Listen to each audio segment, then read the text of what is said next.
morning, everybody. How are you today? We are so happy that you are joining us for another episode of our Morning Book Buzz, the September edition. Can't believe it's September. Um, I am one of those people that is miserable when summer is over, so I'm not always happy that it's September, but at least we get to spend the morning with all of you. It's a good way to start it off.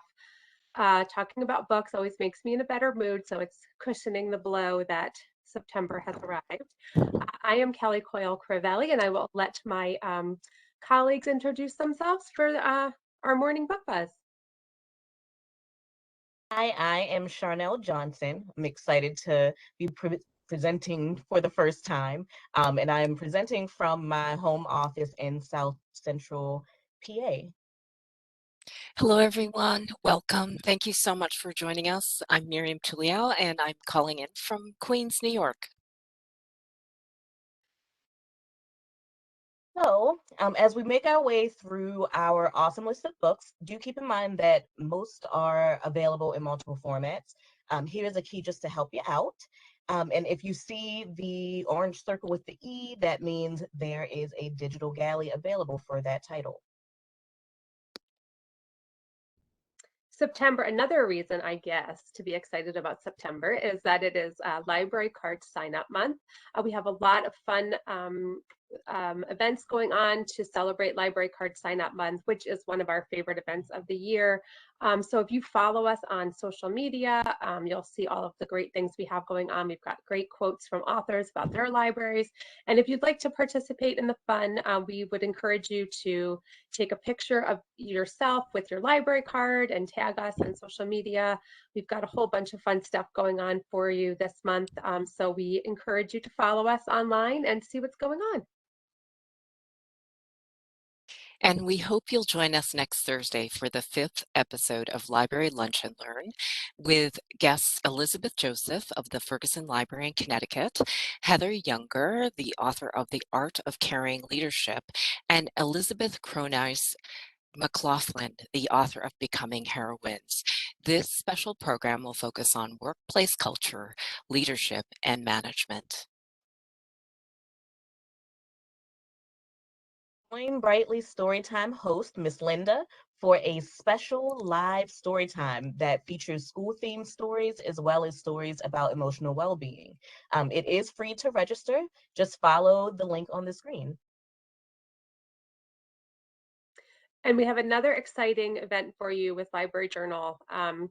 Our fall day of dialogue is coming up on September 23rd. We know a lot of you joined us when we had our spring event with Library Journal, and the fall show is already action-packed. Some of the books that we talk about today, some of the authors will be featured on this wonderful day.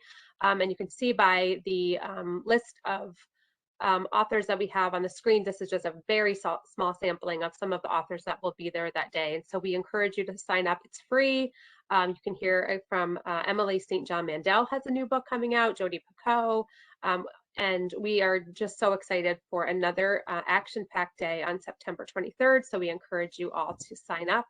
The link is on the screen, and obviously, as you all know, and if you're here for the first time, all of this information is going to be sent to you after. So don't feel the need to scratch down any of the tiny URLs while we're talking. All the information will be sent to you in an email by some point by the end of the day or tomorrow. So you'll have all this information, but we hope you can join us for Day of Dialogue. We have so many virtual author events this month, including one with Anita Hill and Billie Jean King. For more information about these events and others, please go to prh.com/booksconnectuslive. And to help you prepare for National Latinx and Hispanic Heritage Month, we've curated a list of notable works that celebrate Latinx and Hispanic American voices, culture, and history. It features debut novels, memoirs, and poetry in English and Spanish. And now on to the books. We have a great selection of titles for you today. And First up is New in Town debut fiction, which, you know, in library marketing, I feel like we love talking about debuts more than almost anything else because this is where we get to discover really, really great writers. You know, don't forget that Where the Crawdads Sing and Eleanor Oliphant is Completely Fine were both debuts. So this is where we get to get a really small, quick inside peek of what are some of the first books that are hopefully in a long history of success from some of these writers. And this is a really great slide, and we hope that you all have your TBR piles under control because by the end of this panel, by the end of this morning, you're going to have a lot that you want to add to yours. First up is Brown Girls, a novel by Daphne Palasi Andreides. This is one of those books that's really fun to read. It's beautifully written. It's one of those inventive novels that are set within multicultural communities, and they explore themes of race, class, immigration. You can compare it to like Ocean Vuong's On Earth We Were Briefly Gorgeous, Zadie Smith's writing. There's a great quote from Sandra Cisneros where she says, "A blazingly original debut novel about a group of friends and their immigrant families from Queens, New York. A tenderly observed, fiercely poetic love letter to a modern generation of brown girls. A poetic story for anyone who has longed to leave home, only to find that home resides within you." I love that quote.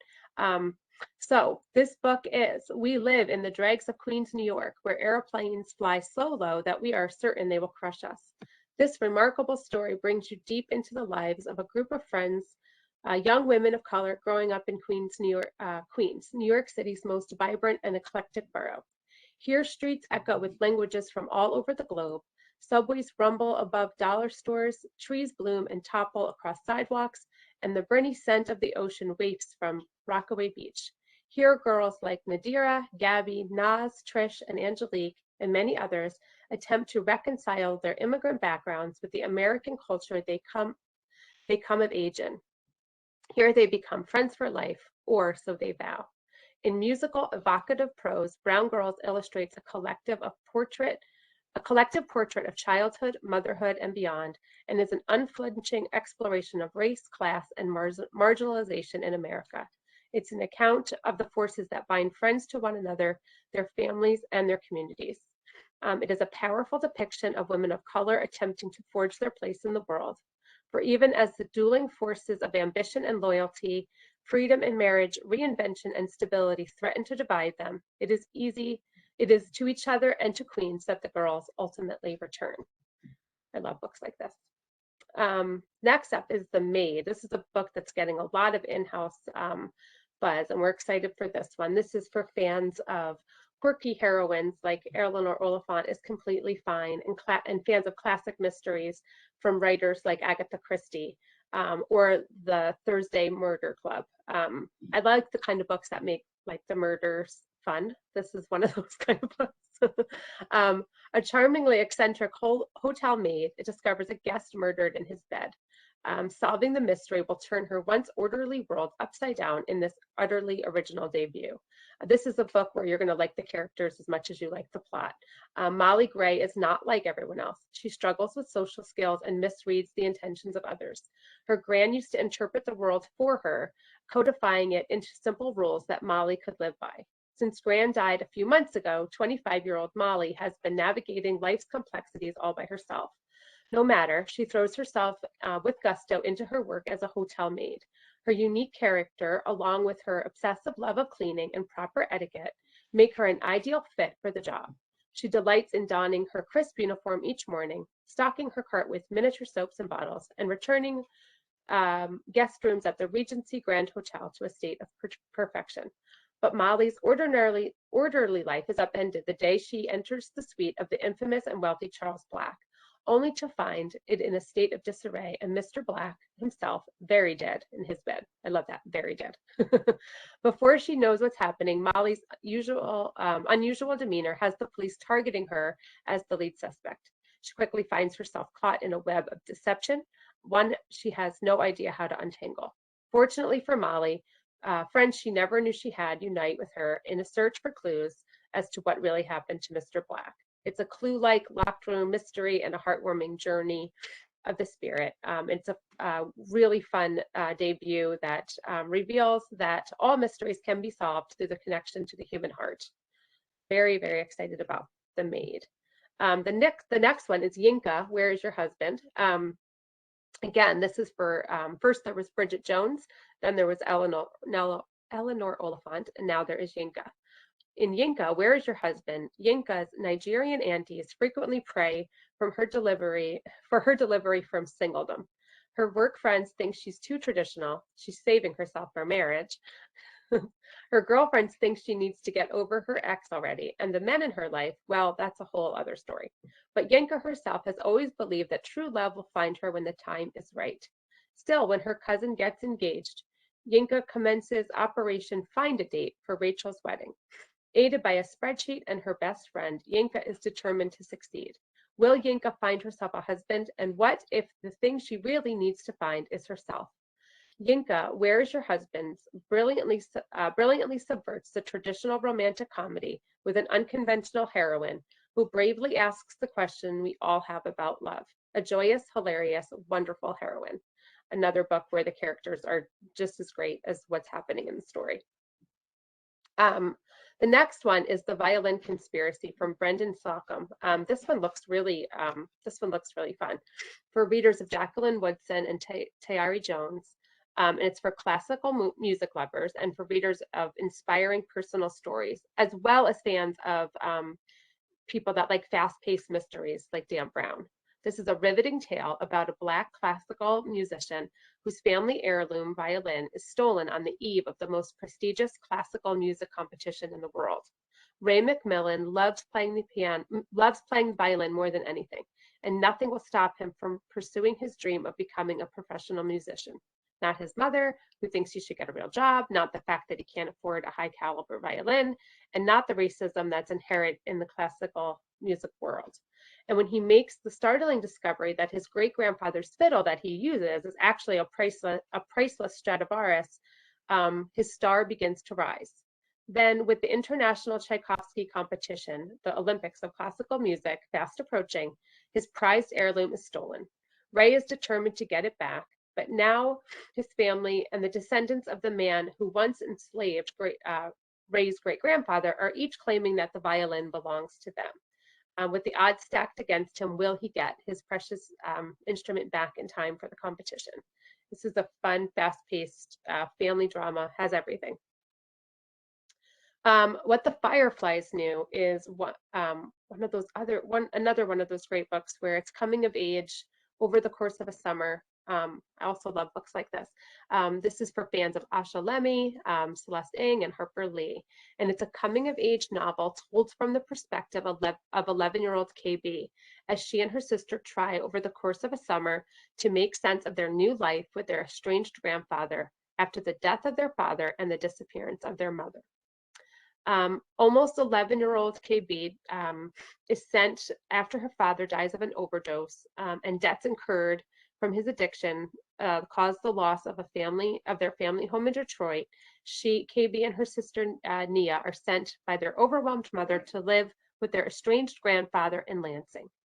Over the course of a single sweltering summer, KB attempts to get her bearings in a world that has turned upside down.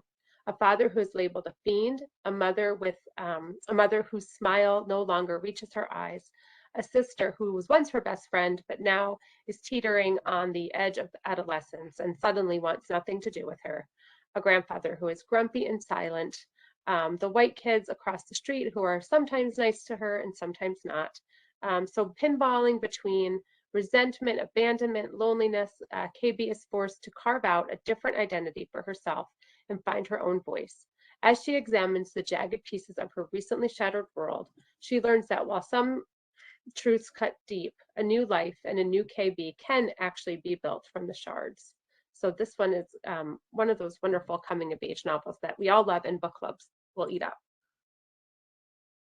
Sorry, needed some coffee. So the last one that's coming up in February from Melville House is Be Here to Love Me at the End of the World. I love books like this. I love end of the world books. Maybe these days I don't love them as much because everything's crazy, but I do love end of the world books.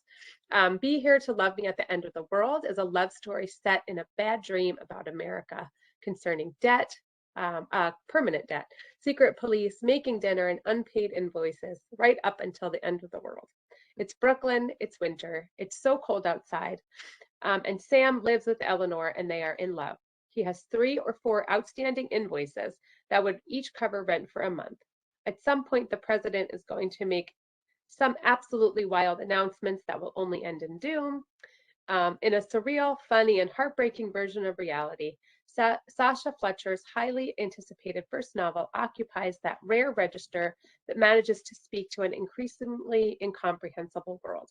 Through scenes that poetically transform the mundane into the sublime and the absurd into the tragic, Be Here to Love Me at the End of the World is about the exquisite beauty of being in love in a world that is falling apart. We are very excited about all 6 of these books. And on the next slide, you'll see that our digital fiction sampler for the fall is also available. And you, again, like I said, we'll be sending all of this information out, but we've got an even broader array of some great fiction debut for the fall this year. And we hope that you will discover these new writers with us. Thank you. And up next, we have Cozy Mysteries and More. I absolutely love the cozy mystery genre just because look at those covers and how cute they are. That little fluffy dog gets me every time. Okay, so first we have A Brush with Murder by Bailey Abbott. For Chloe Abington, the transition from fine art painter in New York City to painting event business owner in charming Whisper Cove is more than a little jarring. But when journalist Fiona Gimble writes a negative review of the newly opened Paint with a View, Chloe learns that critics are the same everywhere.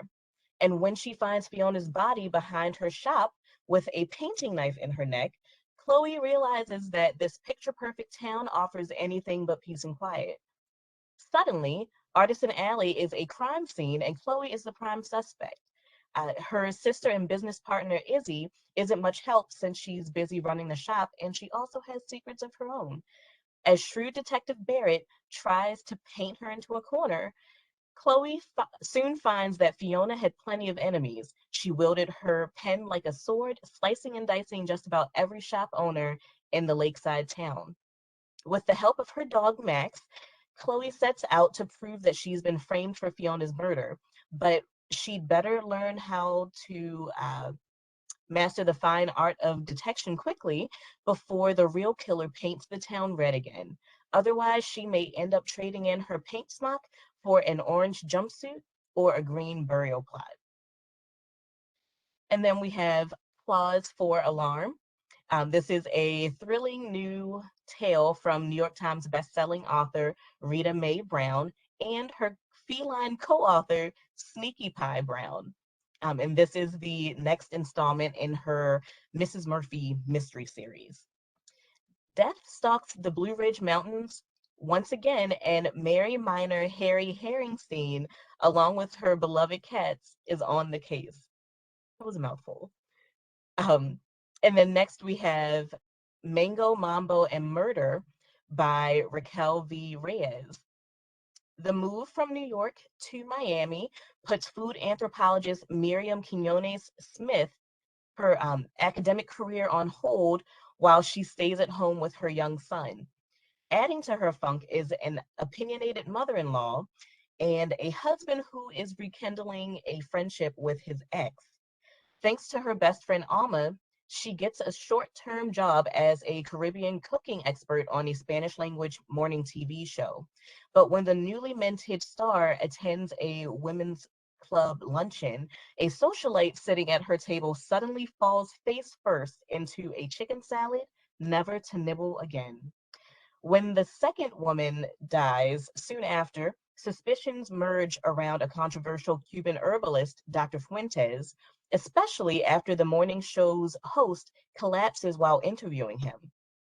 Detective Pullman is not happy to find Miriam at every turn, After he catches her breaking into the doctor's apothecary, he enlists her help as eyes and ears to the places he can't access, namely the Spanish-speaking community and the town's social scene. As the ingredients to this deadly scheme begin blending together, Miriam is on the verge of learning how and why the women died, but her snooping may turn out to be a recipe for her own murder. And speaking of recipes, we have Christmas Dessert Murder by Joanne Fluke. And this one is actually two Hannah Swenson Yuletide mysteries. The first is Christmas Caramel Murder. Hannah and her good pal Lisa have agreed to provide all the goodies for the town's annual production of A Christmas Carol. But before anyone can say bah humbug, the actress playing Mrs. Claus exits stage left for good. As murder suspects pile up faster than snowdrifts in a blizzard, it might take a visit from ghosts of Christmas past to wrap up this mystery in time for the holidays. And then we have Christmas Cake Murder. Hannah's life matches the hectic December hustle and bustle of Lake Eden when she agrees to help recreate a spectacular Christmas ball in honor of Essie Granger, an elderly local in hospice care. But instead of poring over decadent dessert recipes, Hannah's surprised by Essie's secret talent for penning crime fiction. She's even more surprised when the story turns out real. It'll be a true miracle if she can prevent another Yuletide disaster by solving a mystery as dense as a Christmas fruitcake. And this one actually features over a dozen cookie and dessert recipes from the cookie jar. And then we have Mrs. Jeffries and the Midwinter Murders by Emily Brightwell. Harriet Andover had no intention of dying young like her silly siblings had. She intended to outlive them and outdo them, as she always had. But Harriet discovers that the best intentions can lead to murder when she is strangled inside her mansion with a house full of holiday guests. As much as Inspector Witherspoon enjoys his job delivering justice, the last thing he wanted was a complicated murder case just a week before Christmas. He soon discovers that Harriet's own husband and grown stepchildren are not overcome with grief, and neither are most of her friends. And to put the icing on the Christmas cookies, the room where Harriet's body was found was locked from the inside, and she had the only key in her pocket. Mrs. Jeffries and the household have no intention of letting their inspector down and learn that Harriet's sister may have died from foul play as well. As the clues mount, this dedicated band of merry sleuths will not rest until they've delivered a stocking full of coal to a crafty killer. Love the wordplay. And then we have Murder Under Her Skin by Stephen Spotswood. This is the second in the Pentecost and Parker mystery series, but it can be read as a standalone too. Someone put a blade in the back of the amazing tattooed woman, and Willow Jean Will Parker's former knife-throwing mentor has been stitched up for the crime. To uncover the truth, Will and her boss, world-famous detective Lillian Pentecost, travel south to the circus where they find a snake pit of old grudges, small town crime, and secrets worth killing for.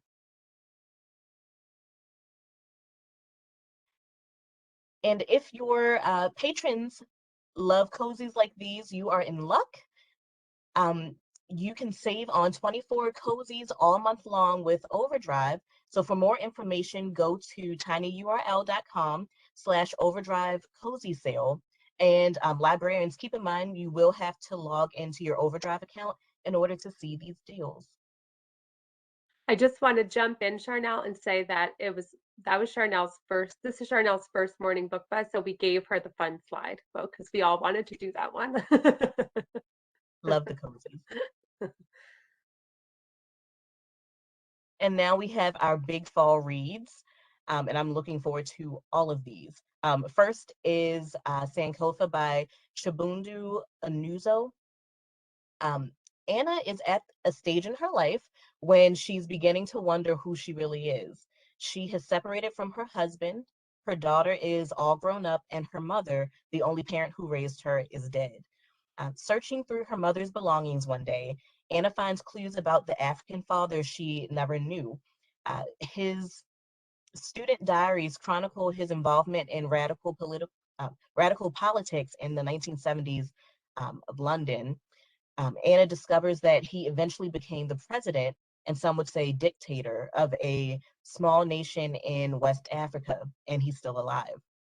When Anna decides to track her father down, a journey begins that is disarmingly moving, funny, and fascinating. Like the metaphorical bird that gives the novel its name, Sankotha expresses the importance of reaching back to knowledge gained in the past, and bringing it into the present to address universal questions of race and belonging, the overseas experience for the African diaspora, and the search for a family's hidden roots. And then we have Where the Deer and the Antelope Play by Nick Offerman. Nick Offerman has always loved the United States of America, and not just the people and the history, but the actual land itself. In his new book, Nick takes a humorous, inspiring, and fascinating trip to America's frontier to celebrate the people, landscape, and stories, both historically and today, that have made it great, and working together will keep it that way.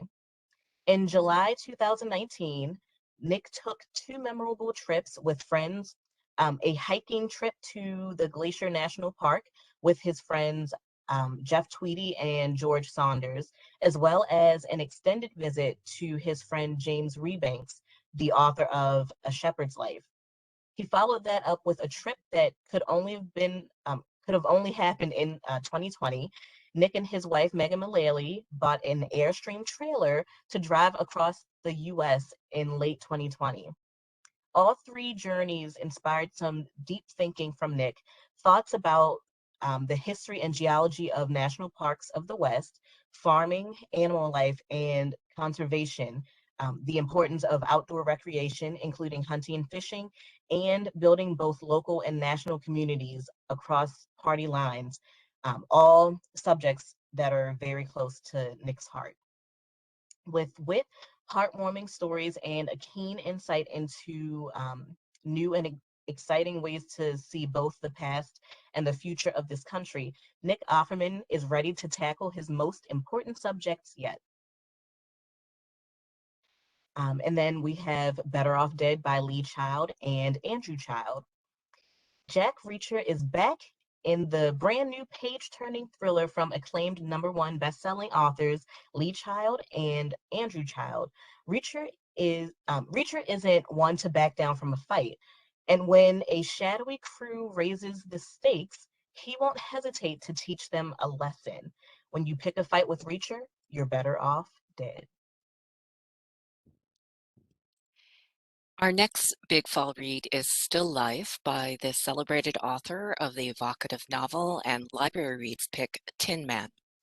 Sarah Winman's richly told and tender-hearted saga opens in Tuscany, 1944.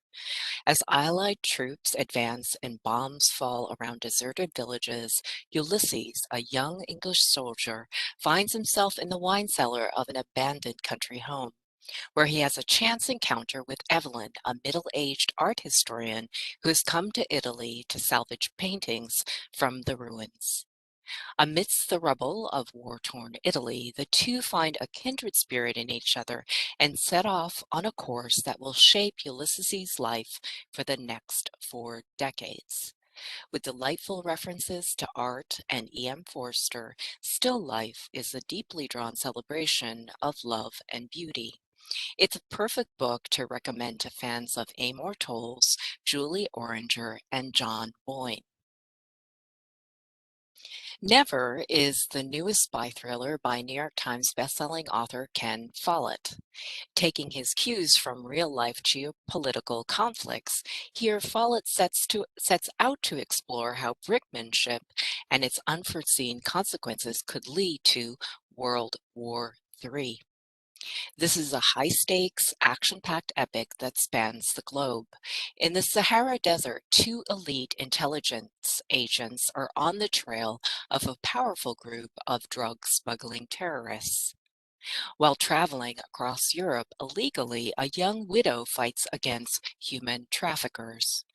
In China, veteran officials are pushing the country and its military ally, North Korea, to a place of no return. And in the United States, the first woman president who is navigating terrorist attacks, illegal arms trading, and a political smear campaign will do everything in her power to avoid starting a war. A visceral, heart-pounding thriller with strong, well-developed characters, Follett's Never transports readers to the brink of the unimaginable. Finally, we have All About Me, the long-awaited memoir by the legendary director, producer, writer, actor, and EGOT, Emmy, Grammy, Oscar, Tony winner Mel Brooks. Here, the beloved entertainer charts his modest beginnings in Brooklyn during the Great Depression, his iconic start during the golden age of television, and his storied life in Hollywood. Sentimental, funny, and poignant, All About Me features behind-the-scenes tales of book struggles, achievements, and friendships, and dozens of photographs from his personal collection. Brooks shares memories of his close friendships and collaborations with Sid Caesar, Carl Reiner, Neil Simon, Madeline Kahn, Gene Wilder, Alfred Hitchcock, and the great love of his life, Anne Bancroft. In his first and only memoir, Brooks, age 95, has created an enduring testament for his legions of fans and readers interested in the rich history of American comedy. Now we're transitioning to some big fall titles in the arena of self-help. Own Your Morning. Good days start with good mornings, and editor-in-chief of Women's Health, Liz Baker Plosser, believes that there's no cookie-cutter morning ritual that will lead you to success. Instead, she advocates that your AM routine should reflect what matters most to you.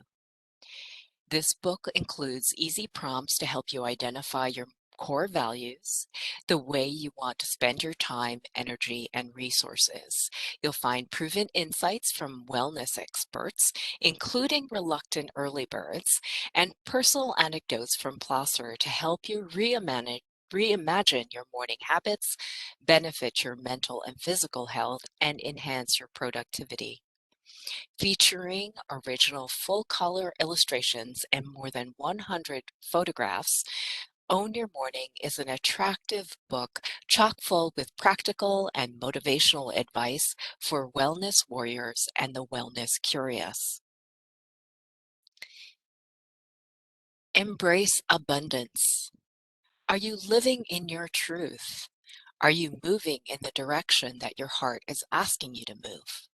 Through her inspiring collection of ancient wisdom, personal stories, and sage advice, entrepreneur, VIP coach, and motivational speaker Danette May offers guidance for finding your path through life's wilderness of hesitation and self-doubt. Direct, encouraging, and positive in tone, every chapter in Embrace Abundance offers an inspirational quote, a story, a personal anecdote from May's own journey, and an activity prompt for the reader to manifest specific transformative goals. The Daily Laws. From Robert Greene, the #1 New York Times bestselling author of The Laws of Human Nature and world's foremost expert on power strategies, comes a daily devotional designed to help you seize your identity, your destiny. The Daily Laws offers a page of refined and concise wisdom for each day of the year.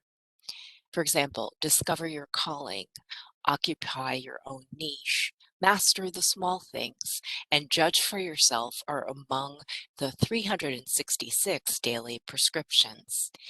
Each month centers around a major theme, from power and persuasion to adversity and leadership. Fierce love. We are living in a world divided. Race and ethnicity, caste and color, class and education, religion and political party have become demographic labels that reduce our differences to simplistic categories that pit us against each other. But Reverend Dr. Jackie Lewis's own experience of being the first female and first Black minister in the collegiate church's history, of being in an interracial marriage, and of making peace with childhood abuse, illustrates that our human capacity for empathy and forgiveness is central to reversing these ugly trends. Inspired by the tenets of Ubuntu, Fierce Love lays out the 9 essential daily practices for breaking through tribalism and implementing change. From speaking truth to power and fueling our activism with joy, Reverend Dr. Lewis evocatively demonstrates the power of small, morally courageous steps to heal our communities and our own individual lives. Out of Office. This is a pioneering and game-changing book from 2 leading cultural reporters about the revolutionary and transformational potential of working from home. If you think you've been working from home during the pandemic, Charlie Warzel and Anne Helen Peterson are here to tell you otherwise. What we've been doing, they argue, is something else entirely. A jury-rigged compromise made under the duress of a national crisis, an international crisis, that's satisfactory for neither the worker nor the employer. They write, "This is the dark truth of remote work as we know it now. It promises to liberate workers from the chains of the office, but in practice, it capitalizes on the total collapse of work-life balance." Out of Office combines groundbreaking reporting and the couple's own compelling and often hilarious experiences after they made the decision to leave their desk jobs in New York City for Montana. They describe how workers and employers across America and around the world are finding new ways of working that make people happier and more productive and make companies more profitable. This is a book that aims to reshape our entire relationship to the office and outline a path toward a new kind of work-life balance that can improve our lives and strengthen our communities. Charlie Warzel recently started writing a newsletter, Galaxy Brain, on Substack, and before that he was a writer at large for the New York Times opinion page and a senior technology writer at BuzzFeed News.